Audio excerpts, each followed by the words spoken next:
Hello friends. तो आज की इस वीडियो में हम लोग क्लास नाइन्थ का 2024 में जो एग्ज़ाम हुई थी फाइनल एग्ज़ाम, उसका ओरिजिनल क्वेश्चन पेपर लेके आए हैं ताकि आप लोग को भी पता चले कि 2024 में किस टाइप का क्वेश्चन पूछा था। उसी टाइप का क्वेश्चन का तैयारी हम लोग 2025 में भी करके जाएंगे। और इस वीडियो को देखने के बाद लगभग 40 में से लगेगा आपको कि 35 क्वेश्चन हम इजीली बना लेंगे। तो आइए हम स्टार्ट करते हैं इस वीडियो को। देखिए इसमें फर्स्ट क्वेश्चन क्या दिया गया था। फर्स्ट क्वेश्चन दिया है कौन परिमेय संख्या है। और अब अगर आप लोग 2025 का मॉडल सेट या 2024 का मॉडल सेट बनाए होंगे तो आपको भली भांति ये एक्सपीरियंस हो गया होगा कि पहला क्वेश्चन जो है ना परिमेय संख्या से ही रहता है।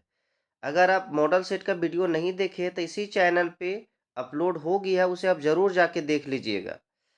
देखिए इसमें क्या पूछा है कि निम्नलिखित में से कौन सा परिमेय संख्या है। परिमेय संख्या किसको बोलते हैं? तो जो बटा के रूप में होता है, पी बटा क्यू के रूप में होता है, पी बटा क्यू के रूप में होता है, उसी को परिमेय संख्या कहते हैं। पी के पास पूर्णांक होना चाहिए, क्यू के पास पूर्णांक होना चाहिए। पूर्णांक मतलब क्या होता है? माइनस वाला नंबर चलेगा और प्लस वाला नंबर चलेगा। यही दोनों नंबर कोई होना चाहिए, माइनस और प्लस वाला नंबर। यहाँ पे भी माइनस और प्लस वाला नंबर होना चाहिए।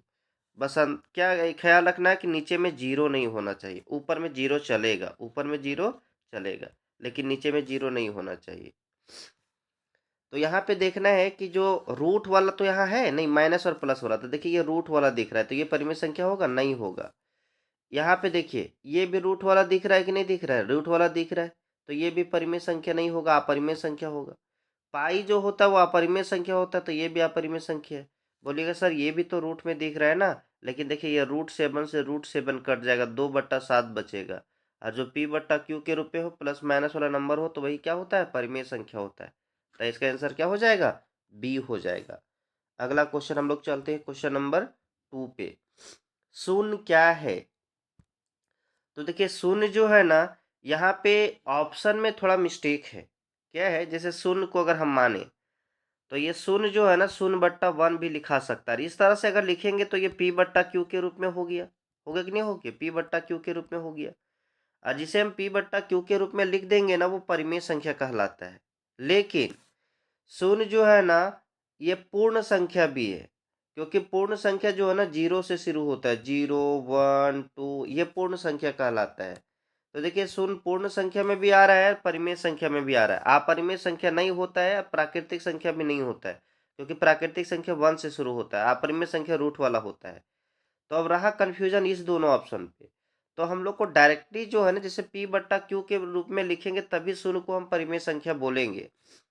लेकिन पूर्ण संख्या जो है ना, डायरेक्टली जीरो जो है ना, एक पूर्ण संख्या कहलाता है।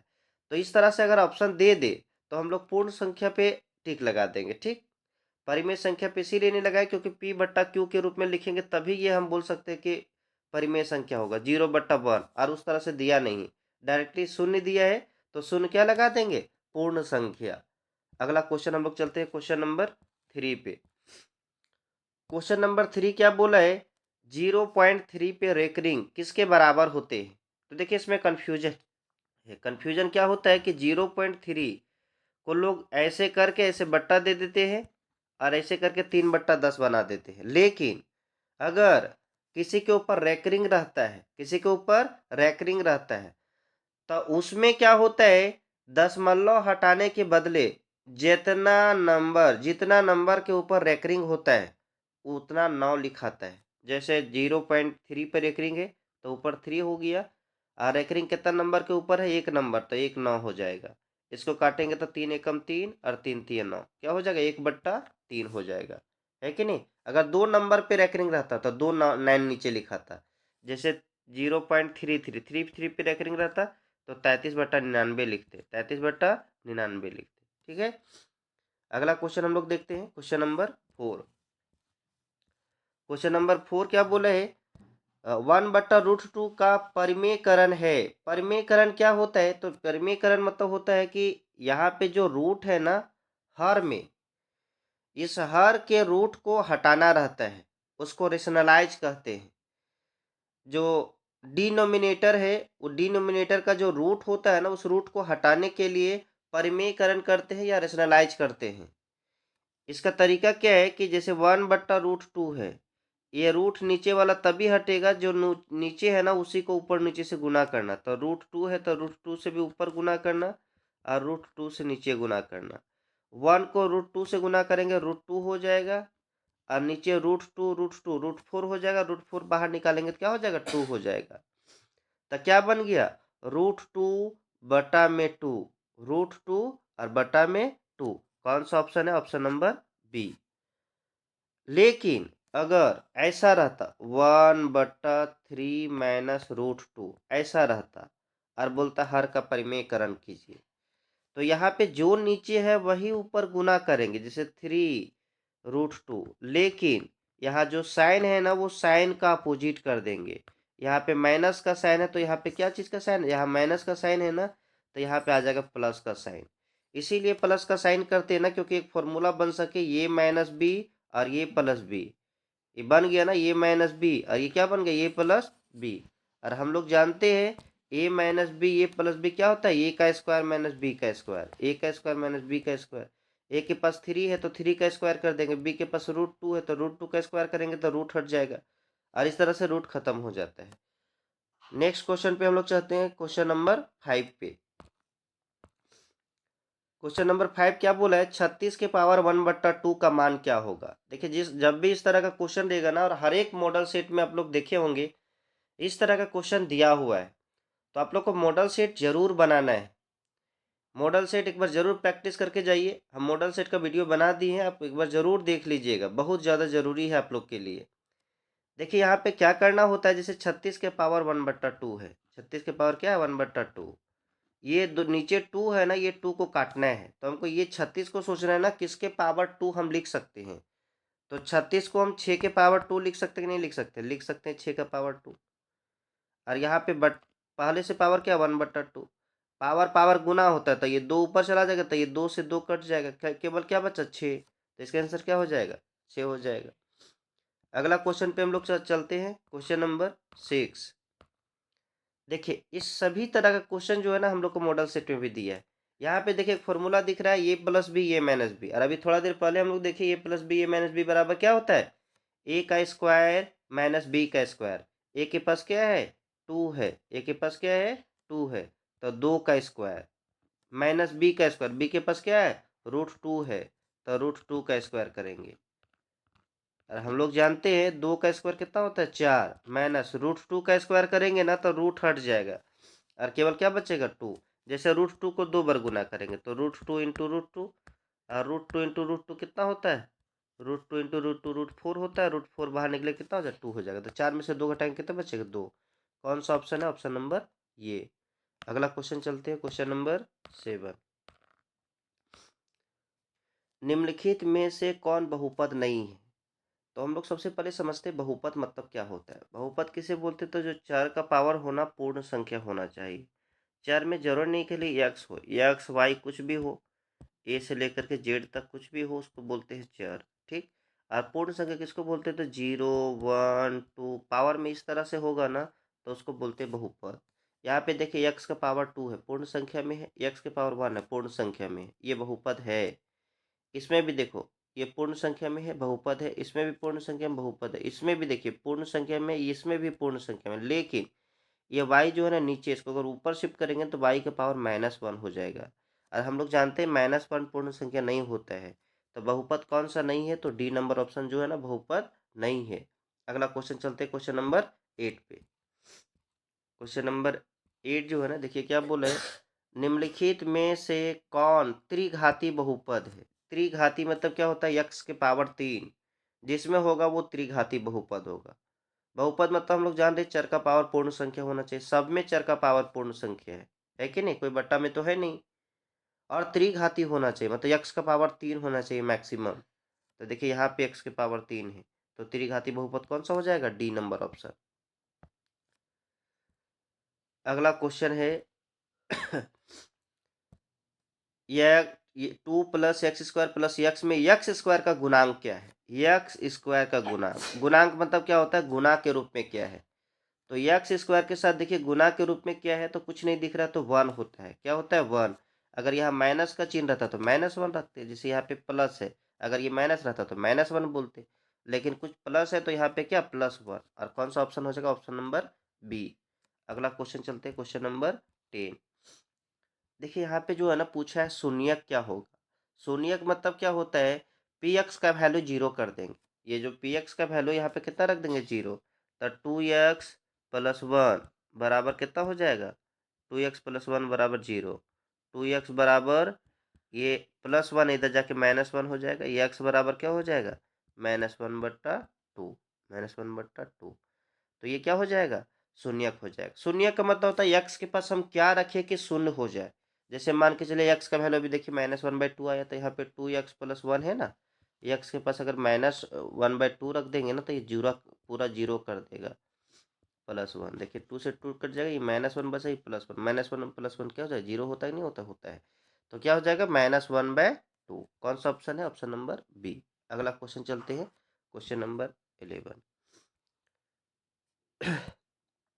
ये देखिए बहुत आसान क्वेश्चन है, बस केवल बनाने का तरीका हम लोग को समझना है। x-1 से भाग देने पर शेषफल प्राप्त होगा। तो देखिए x-1 से भाग देना है ना, जिससे भाग देना है उसके इक्वल टू 0 कर दो, x-1 बराबर 0 कर देंगे, ठीक। और यहाँ से x का वैल्यू निकाल लेंगे, तो x बराबर क्या हो जाएगा, 1 हो जाएगा, क्योंकि इधर -1 है, इधर जाके +1 हो जाएगा। x का वैल्यू कितना हो गया, 1। अब जहाँ x है ना वहाँ 1 रख देंगे। जैसे 3x² है, क्या है, 3x² + x + 1, जहाँ x है वहाँ क्या रखेंगे, 1 रखेंगे। तो 3 × 1 प्लस x कितना रखेंगे, 1 + 1। यहाँ देखिए 1 का स्क्वायर 1 हो जाता है, तो 3 × 1 3 हो जाएगा, +1 + 1, 3 1 4 और 1 5, टोटल 5 आ रहा है। तो कौन सा ऑप्शन है, option number C. Option number कौन सा है, सी। अगला क्वेश्चन पे हम लोग चलते हैं। क्वेश्चन बोला है निम्न में से कौन दो चर वाला रैखिक समीकरण है। दो चर वाला, चर दो होना चाहिए, जैसे एक x है एक y है, तो ये दो चर होता है। और रैखिक मतलब होता है पावर, मतलब पावर 1 होना चाहिए। रैखिक मतलब क्या हुआ, पावर 1 होना चाहिए। यहाँ सब इक्वेशन ऐसा दिख रहा है जिसमें पावर 1 है, चर का पावर क्या है, 1 है। ये बात तो सही है, लेकिन दो चर वाला, एक x भी होना चाहिए एक y, इसमें केवल एक चर है, एक चर है, एक चर है, यही है दो चर वाला रैखिक समीकरण, है कि नहीं। अगला क्वेश्चन पे हम लोग चलते हैं, क्वेश्चन नंबर 13। क्वेश्चन नंबर 13 क्या बोला है, x-y बराबर 2 का हल है। देखिए इसको ज़्यादा अच्छा रहेगा ना, हम लोग ऑप्शन से बनाएंगे। x और y का वैल्यू पुट करेंगे, दो जिससे आएगा ना वही मेरा सही हो जाएगा।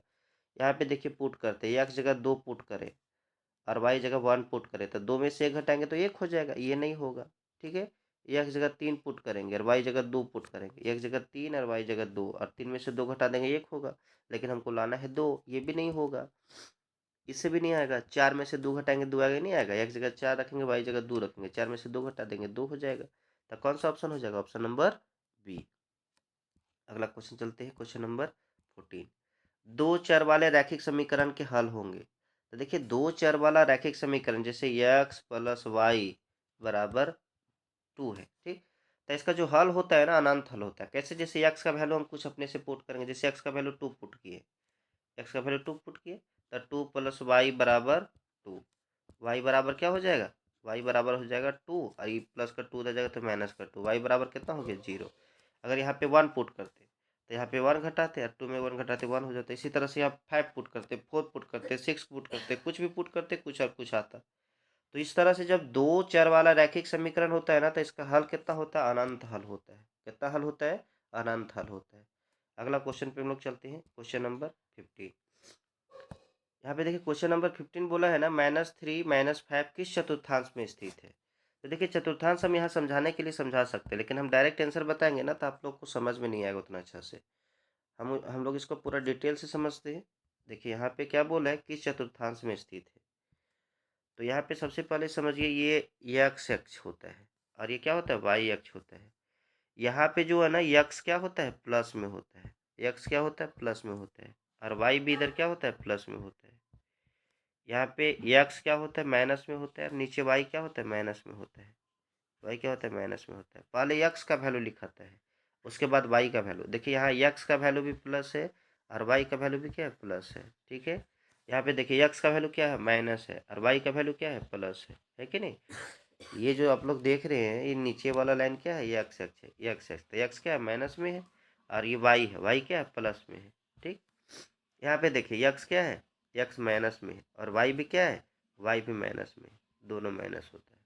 और यहाँ पे देखिए एक्स क्या है, तो एक्स प्लस में है, वाई क्या है, वाई माइनस में है। तो हम लोग को यहाँ पे देखना है -3 -5, ये एक्स है और ये वाई है, दोनों माइनस में, तो दोनों माइनस में कौन सा चतुर्थांश में होता है, थर्ड चतुर्थांश में। तो क्या हो जाएगा, तृतीय चतुर्थांश। अगर यहाँ दोनों प्लस रहता तो प्रथम चतुर्थांश। अगर ये रहता -3 और 5 या -2 और 5, तो एक्स माइनस में, एक्स माइनस में वाई प्लस में, कौन सा चतुर्थांश, दूसरा। एक द्वितीय चतुर्थांश बोलते हैं इसको, प्रथम चतुर्थांश। ये तृतीय चतुर्थांश हो गया, ये चतुर्थ चतुर्थांश हो गया। तो कौन सा चतुर्थांश में दोनों माइनस होता है, तो तृतीय चतुर्थांश। ठीक है, अगला क्वेश्चन चलते, क्वेश्चन नंबर 16। बिंदु सी के निर्देशांक है।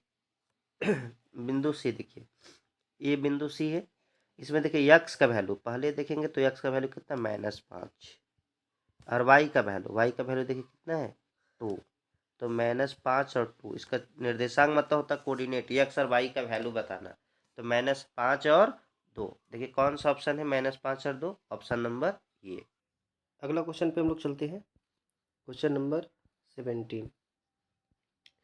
17 क्या बोला है कि 105 डिग्री का संपूरक कोण होगा।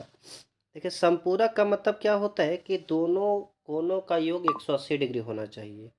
अगर 105 ये है तो इसमें और कितना हम जोड़ेंगे कि 180 हो जाएगा, तो टोटल कितना, 75 डिग्री, क्योंकि दोनों को जोड़ेंगे तो कितना हो जाएगा, 180 डिग्री।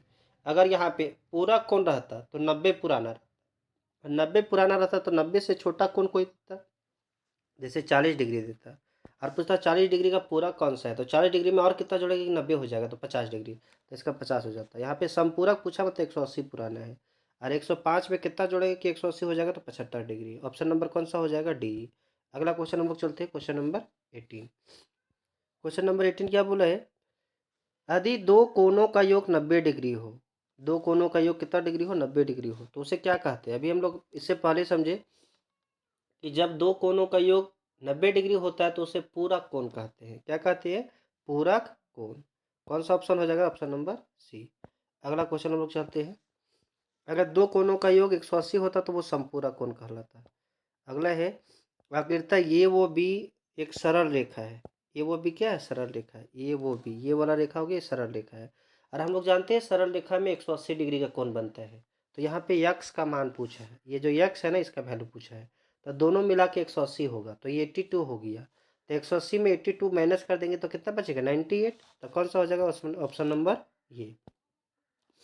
अगला क्वेश्चन हम लोग देखते हैं, क्वेश्चन नंबर कौन सा है, क्वेश्चन नंबर 20। आकृति में यक्स का मान पूछा है, ये जो है ना यहाँ से यहाँ तक का वैल्यू क्या होगा ये पूछा है। तो हम लोग देखेंगे जब भी किसी त्रिभुज का बाह्य कोण पूछेगा तो अंदर के दोनों अंतः कोणों के योग के बराबर होगा। तो ये दोनों का अंतः कोण ये हो गया, त्रिभुज के दोनों अंतः कोण, और ये दोनों का योग कितना होता है, 80 और 20 कितना हो जाएगा, 100। तो ये कितना डिग्री हो जाएगा, 100 डिग्री। अगर आपको ऐसे नहीं बनाना है तो इसको और किस तरह से बना सकते हैं, हम लोग जानते हैं त्रिभुज के तीनों कोणों का योग 180 डिग्री होता है। अगर ये 80 और 20 100 हो गया तो तीसरा कोण कितना हो जाएगा, ये 80 डिग्री का होगा। और हम लोग जानते हैं ये सीधा रेखा है, सीधा रेखा पे कितना का कोण बनता है, तो सीधा रेखा पे 180 का कोण बनता है। इधर 80 है तो इधर कितना हो जाएगा, 100 डिग्री। दोनों तरह से कितना, 100 डिग्री। तो कौन सा हो जाएगा, ऑप्शन ऑप्शन नंबर डी। अगला क्वेश्चन पे हम लोग चलते हैं। अगला क्वेश्चन कौन सा है, क्वेश्चन नंबर 21। त्रिभुज के तीनों अंतः कोणों का योग कितना होता है, त्रिभुज के तीनों कोणों का योग कितना होता है, त्रिभुज के तीनों कोणों का योग होता है 180 डिग्री। अगला क्वेश्चन पे हम लोग चलते हैं, क्वेश्चन नंबर 22। त्रिभुज की सर्वांग समता की कसौटी नहीं है। सर्वांग समता, सर्वांग समता मतलब होता है कि जैसा आकृति हो वैसा ही आकृति, पूरा का पूरा आकार भी एक जैसा होना चाहिए, एंगल भी एक जैसा होना चाहिए, सब चीज़ बराबर हो तो उसे बोलते हैं सर्वांग समता की कसौटी। तो यहाँ पे ये और ये तीनों सर्वांग समता की कसौटी है, लेकिन डबल यस और ये सर्वांग समता की कसौटी नहीं है। तो कौन सा हो जाएगा, ऑप्शन नंबर सी। अगर ट्रिपल ये पूछता था, ये भी सर्वांग समता की कसौटी नहीं है। क्यों नहीं है? क्योंकि देखिए दो त्रिभुज हम लेते हैं, दो समबाहु त्रिभुज, और हम लोग जानते हैं समबाहु त्रिभुज का सभी कोण 60-60 डिग्री का होता है। इसका भी सभी कोण 60-60 डिग्री का, इसका भी सभी सभी कोण 60-60 डिग्री का है। लेकिन क्या ये सर्वांग सम है? दोनों बराबर है? नहीं है। एंगल भले बराबर है, लेकिन दोनों एक ही जैसा बड़ा नहीं है। ये इसका रूप का एक ही जैसा था, ये समरूप हो गया था। ये ट्रिपल ये जो है ना, ये समरूपता की कसौटी हो सकती है, लेकिन सर्वांग समता की कसौटी नहीं है। तो यही दोनों पूछते रहता है, या तो ट्रिपल ये देगा या तो फिर ये देगा। तो कौन सा हो जाएगा? Option number C. अगला क्वेश्चन चलते हैं, क्वेश्चन नंबर 23। 23 क्या बोला है? यदि कोण ये बराबर कोण पी और कोण बी बराबर कोण क्यू, तो ये भी बराबर पी क्यू, तो क्या हो सकता है? यहाँ पे देखिए, ये अगर इस तरह से सिंबल दिया है ना, तो ये सर्वांग समता का नियम होता है। और सर्वांग समता में जानते हैं कोण ये जो कोण पी के बराबर होना चाहिए। और ये देखिए, ये फर्स्ट में अगर ये है ना, तो फर्स्ट में अगर पी होगा तो ये के बराबर पी है। देखिए पहला नंबर में यहाँ पे ये क्या है, ये, और यहाँ पे पहला नंबर में क्या है, पी, तो ये सही है। कोण ये बराबर कोण पी है। कोण बी बराबर कोण क्यू, कोण बी दूसरा नंबर में है, कोण क्यू भी दूसरा नंबर में, ये भी ठीक है। और यहाँ पे ये भी बराबर पी क्यू। देखिए शुरुआत वाला दोनों ये बी है, यहाँ पे दिख रहा है ना, शुरुआत वाला दोनों क्या है, ये भी है। और यहाँ पे शुरुआत वाला दोनों पी क्यू है। मतलब ये जो दिया है ना, पहला में फुलफिल है, ये बाकी बाद में नहीं होगा। देखिए जैसे ये भी यहाँ पे दिया, ये भी पी क्यू, देखिए ये इधर ऐसे पहला और तीसरा दिया तो है नहीं है। तो जिस तरह से मैच कर जाएगा ना, वही हो जाएगा सर्वांग समता, जब वही सर्वांग हो जाएगा। तो कौन सा हो जाएगा? Option number A. अगला क्वेश्चन चलते हैं हम लोग, क्वेश्चन नंबर 24। एक चतुर्भुज के तीनों कोनों का मान दिया है, तो बोला चौथे कोण क्या होगा। हम लोग जानते हैं चतुर्भुज के चारों कोनों का योग 180 डिग्री 360 डिग्री होता है। त्रिभुज के तीनों कोनों का योग 180 होता है, लेकिन चतुर्भुज के चारों कोनों का योग 360 डिग्री होता है। तो हम सबसे पहले देखेंगे ये तीनों मिलकर कितना हो रहा है। 110 डिग्री, 82 और 68। तीनों मिला करके देखिए, 8 2 10 के 0, 8 6 14 15 1 16 और 1 और 1 2, 260 हो रहा है। टोटल 360 होना चाहिए। कितना घट रहा है? 100 डिग्री। तो चौथा कौन कौन सा हो जाएगा? 100 डिग्री। अगला चलते हैं हम लोग 25 पे। क्या बोला है? एक समांतर चतुर्भुज, पहले समांतर चतुर्भुज बनाइए। एक समांतर चतुर्भुज है, इसमें A B C D, A B C D. कोण डी बराबर 135, ये कितना दिया है? 135। तो बोला कोण बी ये, तो जानते हैं हम लोग कि समांतर चतुर्भुज के सम्मुख कोण, ये दोनों सम्मुख कोण हो जाएगा। सामने का कोण, इसका सामने का कोण हो जाएगा। सम्मुख कोण बराबर है, तो डी बराबर बी हो जाएगा। तो कोण बी भी कितना डिग्री का हो जाएगा? तो कोण बी भी हो जाएगा 135 डिग्री, 135 डिग्री का। अगला क्वेश्चन चलते हैं हम लोग, क्वेश्चन नंबर 26। क्या बोला है? समचतुर्भुज के विकर्ण परस्पर होते हैं। समचतुर्भुज पहले बनाते हैं। समचतुर्भुज बिल्कुल बिल्कुल वर्ग जैसा होता है, चारों भुजा जिसका बराबर होता है। इसका विकर्ण देखिए बराबर नहीं होता है, बराबर है, एक छोटा है एक बड़ा है, तो बराबर नहीं हो सकता है। ठीक, समांतर, समांतर कहाँ से होगा? ऐसे अगर खींचेंगे विकर्ण तो समांतर तो होगा नहीं, ये भी नहीं होगा। और जब ये समचतुर्भुज का विकर्ण इस पे लंब जाता है ना, तो यहाँ पे 90 डिग्री का कोण बनता है, मतलब ये लंब क्या होता है? लंब। तो समचतुर्भुज का विकर्ण क्या होता है? एक दूसरे पे लंब होता है। अगला चलते हैं हम लोग 27। क्या बोला है? एक ही आधार और एक ही समांतर रेखाओं के बीच से समांतर चतुर्भुज के क्षेत्रफल। एक ही समांतर रेखा, तो देखिए समांतर रेखा है, ये दोनों समांतर रेखा के बीच जो है ना, समांतर चतुर्भुज सेम आधार का, जैसे मान के चलिए अगर हम कलर चेंज करें, ये हम समांतर चतुर्भुज का आधार ले लिए, ठीक है। एक और समांतर चतुर्भुज यही दोनों समांतर रेखा के बीच बनाना है, और दोनों का आधार एक जैसा है। दोनों का आधार क्या एक जैसा है? ये जितना है उतना ये है। तो दोनों का समांतर चतुर्भुज का क्षेत्रफल क्या होगा? तो देखिए समांतर चतुर्भुज का क्षेत्रफल होता है आधार गुने ऊंचाई, आधार गुने ऊंचाई। तो यहाँ पे अगर हम देखें, तो आधार भी क्या है? एक जैसा है, और ऊंचाई भी एक जैसा है, तो क्षेत्रफल भी क्या होगा? बराबर होगा। तो ऑप्शन कौन सा हो जाएगा? ये नंबर हो जाएगा। अगला हम लोग चलते हैं 28। क्या बोला है? यदि एक समचतुर्भुज के विकर्ण 5 सेंटीमीटर और 14 सेंटीमीटर, तो इसका क्षेत्रफल क्या होगा? देखिए समचतुर्भुज का विकर्ण होता है 1/2 इंटू दोनों विकर्णों का गुणनफल D1 इंटू D2, मतलब डायगोनल 1 इंटू डायगोनल 2, 1/2। पहला डायगोनल कितना दिया है? तो 5 सेंटीमीटर। दूसरा डायगोनल कितना दिया है? 14 सेंटीमीटर। 2 से काटेंगे 14, 7 बार में 7 बचे कितना होता है? 35। तो कौन सा आंसर हो जाएगा? ऑप्शन नंबर ये। अगला हम लोग चलते हैं, क्वेश्चन नंबर 29। एक चक्रीय चतुर्भुज में कोण ए प्लस कोण सी का मान क्या होगा? तो सबसे पहले देखिए चक्रीय चतुर्भुज किसको बोलते हैं? तो ये वृत्त रहेगा, उसमें एक चतुर्भुज रहेगा, और ये चतुर्भुज बनते हैं, इसको चक्रीय चतुर्भुज बोलते हैं। चक्रीय चतुर्भुज का समूह कोणों का योग 180 डिग्री होता है। यहाँ पे जो है ना, अगर इसका नाम दे ए बी सी डी, ठीक है। चक्रीय चतुर्भुज के समूह कोणों का योग 180 डिग्री होता है, तो कोण ये और कोण सी, ये समूह कोण हो जाएगा, और ये दोनों का योग कितना हो जाएगा, 180 डिग्री। तो चक्रीय चतुर्भुज कोण ए प्लस कोण सी बराबर कितना हो जाएगा, 180 डिग्री। ऑप्शन कौन सा, डी नंबर। अगला हम लोग चलते हैं, वृत्त की सबसे बड़ी जीवा क्या होती है। तो वृत्त की सबसे बड़ी जीवा, तो सबसे बड़ी जीवा क्या होती है, व्यास। वृत्त की सबसे बड़ी जीवा क्या होती है, व्यास होती है। अगला नंबर चलते हैं, क्वेश्चन नंबर 31। पटरी और प्रकार की सहायता से, पटरी मतलब क्या होता है, इंच, स्केल, और प्रकार ये मतलब प्रकार जो होता है, उसकी सहायता से कौन सा कोण बनाना संभव नहीं है।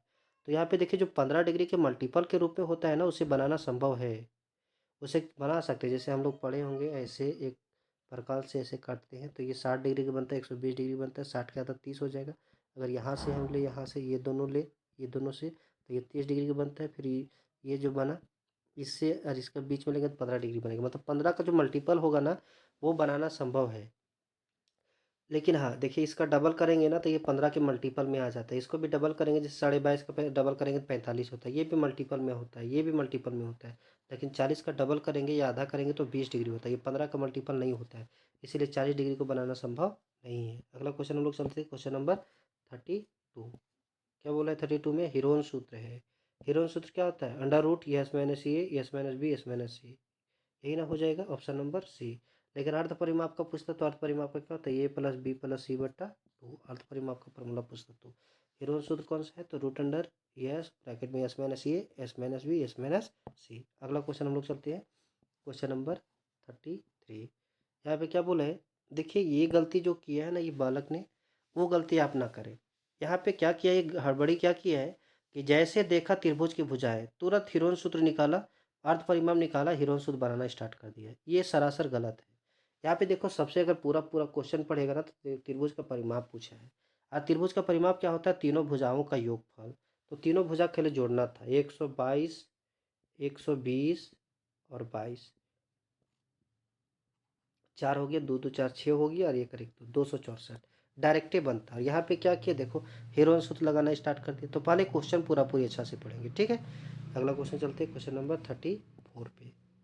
34 क्या बोला है, एक समबाहु त्रिभुज का परिमाप 60 सेंटीमीटर है, तो भुजा की लंबाई बताओ। परिमाप मतलब क्या होता है, तीनों भुजाओं का योगफल। यहाँ पे समबाहु त्रिभुज होता है, सम मतलब बराबर, बाहु मतलब भुजा, जिसके सभी भुजा बराबर है उसको समबाहु बोलते हैं। सभी भुजा बराबर है, तीनों भुजा जोड़ने के बाद 60 हो रहा है, तो बोलो एक भुजा कितना सेंटीमीटर का होगा, तो 20 सेंटीमीटर का होगा। 20 20 20, तीनों को 60 जोड़ देंगे, ठीक। अगला क्वेश्चन चलते हैं, क्वेश्चन नंबर 35। क्या बोला है, अधिघन का कुल पृष्ठीय क्षेत्रफल 96 सेंटीमीटर का स्क्वायर है, तो घन का आयतन क्या होगा। देखिए, घन का जो पृष्ठीय क्षेत्रफल होता है ना, उसका फॉर्मूला होता है 6a का स्क्वायर। तो 6a का स्क्वायर बराबर कितना दिया, 96, है कि नहीं। ए का स्क्वायर बराबर देखते हैं तो 96 बट्टा में 6, और 6 से काटेंगे कितना बार में, 16 बार में। ए स्क्वायर बराबर 16, तो ये बराबर कितना होता है, अंडर रूट 16, और अंडर रूट 16 करेंगे तो कितना हो जाएगा, 4, ये बराबर 4 आ गया। तो घन का आयतन पूछा है, घन का आयतन होता है ये का क्यूब, मतलब 4 का क्यूब, मतलब 4 गुने 4 गुने 4, 4 को 3 बार गुना करें, 4 को 16, 16 चौके 64, 4 चौके 16, 16 चौके 64, तो क्या हो जाएगा, 64 सेंटीमीटर का क्यूब। ऑप्शन कौन सा, ए नंबर। यहाँ पे देखिए, यूनिट जरूर ख्याल रखिएगा, आयतन में यूनिट आता है क्यूब, क्षेत्रफल में यूनिट आता है स्क्वायर। ये जब क्यूब है ना, वहाँ पे स्क्वायर आएगा। यहाँ पे अगर 64 सेंटीमीटर लिखा रहता ना, तो वो गलत हो जाता है यहाँ पे, इसीलिए यूनिट भी जरूरी है, ठीक। अगला क्वेश्चन चलते हैं, क्वेश्चन नंबर 36 पे। 36 क्या बोला है, यदि एक बेलन की त्रिज्या आर है और ऊंचाई एच है, तो उसका वक्र पृष्ठीय क्षेत्रफल। यहाँ पे देखिए, यहाँ पे फॉर्मूला सबसे पहले याद रखना जरूरी है, और फॉर्मूला नहीं याद है ना तो ज़्यादा दिक्कत नहीं है। देखिए हम किस तरह से फॉर्मूला याद करते हैं। जैसे ये बेलन हो गया, ये क्या है, बेलन है। तो हम लोग जानते हैं ना, एक बात हम लोग जान लेते हैं आज, कि जिस 3D फिगर का आकृति, 3D किसको बोलते हैं, जिसमें लंबाई चौड़ाई ऊंचाई तीनों दिया रहे, ठीक। जिस 3D फिगर में बेस और हाइट एक जैसा है, मतलब जो नीचे का सतह और ऊपर का सतह एक जैसा है ना, वृत्त वृत्त है, उसका वक्र पृष्ठीय क्षेत्रफल का फॉर्मूला क्या होता है, आधार का परिमाप। क्या होता है, आधार का परिमाप। देखिए आधार कैसा है, वृत्त के जैसा है, तो वृत्त का परिमाप क्या होता है, 2πr। क्या होता है, 2πr। और गुने में ऊंचाई, आधार का परिमाप गुने ऊंचाई, ऊंचाई को क्या बोलते हैं, तो 2πr। यही हो गया वक्र पृष्ठीय क्षेत्रफल। क्या हो गया, वक्र पृष्ठीय क्षेत्रफल। तो वही पूछा था कि बेलन की त्रिज्या आर है और ऊंचाई एच है, तो उसका वक्र पृष्ठीय क्षेत्रफल होगा, तो क्या होता है, 2πr एच। अगला क्वेश्चन हम लोग चलते हैं क्वेश्चन नंबर 37। क्या बोला है, एक शंकु की ऊंचाई h है और त्रिज्या r है और तिर्यक ऊंचाई l है, तो शंकु का आयतन, देखिए शंकु का आयतन जो होता है ना वो बेलन के आयतन का 1/3 होता है। अगर बेलन का आयतन हम लोग को पता चल जाए तो शंकु का आयतन आराम से निकाल सकते हैं। और बेलन का आयतन जिसका भी नीचे और ऊपर एक जैसा होता है उसका निकालना बड़ी आसान होता है। क्या होता है, बेलन का आयतन। अगर वक्र पृष्ठ से क्षेत्रफल निकालना था तो क्या किया था, आधार का परिमाप गुने ऊंचाई। लेकिन अगर आयतन निकालना है तो आधार का क्षेत्रफल, आधार वृत्त का क्षेत्रफल है, तो वृत्त जैसे तो वृत्त का क्षेत्रफल पाई आर स्क्वायर गुने ऊंचाई, ऊंचाई को एच बोलते हैं। तो ये हो गया बेलन का आयतन। लेकिन हमको चाहिए यहाँ पे शंकु का आयतन। किसका चाहिए, शंकु का आयतन। शंकु के आयतन के लिए क्या करेंगे, 1/3। तो 1/3 पाई आर स्क्वायर एच। कौन सा ऑप्शन है, ऑप्शन नंबर सी। अगला क्वेश्चन चलते हैं हम लोग क्वेश्चन नंबर 38 पे। क्वेश्चन नंबर 38 क्या बोला है, यदि किसी अर्धगोला की त्रिज्या r है और उसका वक्र पृष्ठीय क्षेत्रफल क्या होगा। तो देखिए अर्धगोला का जो वक्र पृष्ठीय क्षेत्रफल होता है ना वो होता है 2πr²। क्या होता है, 2πr²। गोला का पुष्ठा पृष्ठीय क्षेत्रफल तो होता है 4πr²। और आधा कर देंगे तो वक्र पृष्ठीय क्षेत्रफल हो जाएगा किसका, अर्धगोला का। तो ऑप्शन नंबर ये। अगला क्वेश्चन चलते हैं हम लोग क्वेश्चन नंबर 39। वर्ग अंतराल 20, 25 की उच्च सीमा। देखिए यहाँ पे 3 चीज पूछता है, एक उच्च सीमा पूछता है, एक निम्न सीमा पूछता है और एक वर्ग चिन्ह पूछता है। उच्च सीमा किसको बोलते हैं, तो जो बड़ा वाला वैल्यू उसको उच्च सीमा बोलते हैं। निम्न सीमा किसको बोलते हैं, जो छोटा वाला है। और ये दोनों को बीच में जाता है, जैसे 10 + 25/2, 25 10 35, 35/2 17.5, 17.5 जो होता ना ये वर्ग चिन्ह होता। मतलब ये दोनों के बीच में जो स्थित है, 10 और 25 के बीच में 17.5 है ना। तो यहाँ पे अगर वर्ग चिन्ह पूछता तो 17.5 हो जाता, उच्च सीमा पूछा तो 25 हो जाएगा, निम्न सीमा पूछता तो क्या हो जाता 10। लास्ट क्वेश्चन हम लोग चलते हैं क्वेश्चन नंबर 40। यदि किसी सिक्के को एक बार उछाला जाता है तो चित आने की प्रायिकता क्या होगा। देखिए एक फॉर्मूला हम लोग अपने से याद रखेंगे, चाहत बटा कुल। क्या होता है, प्रायिकता बराबर चाहत बटा कुल। कुल मतलब क्या होता है, कुल क्या क्या आ सकता है, तो या तो हेड आ सकता है या तो टेल आ सकता है, दो चीज आ सकता है। हमको चाहिए क्या, चाहत मतलब हमको चाहिए क्या, हमको चित। तो चित चाहिए तो चित कितना, एक बार उछाले तो एक ही बार ना आ सकता है, तो 1/2 ये हो जाएगा 40 का आंसर। तो ये था आज का वीडियो। अगर इस 40 क्वेश्चन में आपका 35 से ऊपर सही हो रहा है तो आप बहुत ही अच्छा तैयारी किए हैं। अगर अच्छा नहीं हो रहा है तो आप एक काम कीजिए, इस वीडियो को देखने के बाद 3 वीडियो और पड़ा हुआ है मेरा चैनल पे, तो मॉडल सेट का है। अगर वो तीनों बना लेते हैं तो गारंटी है कि 40 में आप 40 टच करके आएंगे एग्जाम में, फाइनल सही सही बना के आएंगे। अगर यह वीडियो आपको अच्छा लगा होगा तो सब्सक्राइब कर लीजिएगा और कमेंट करके भी ज़रूर बताइएगा और अपने दोस्तों के पास भी शेयर कर दीजिएगा। तो आज के लिए इतना ही, तब तक के लिए बाय बाय, धन्यवाद।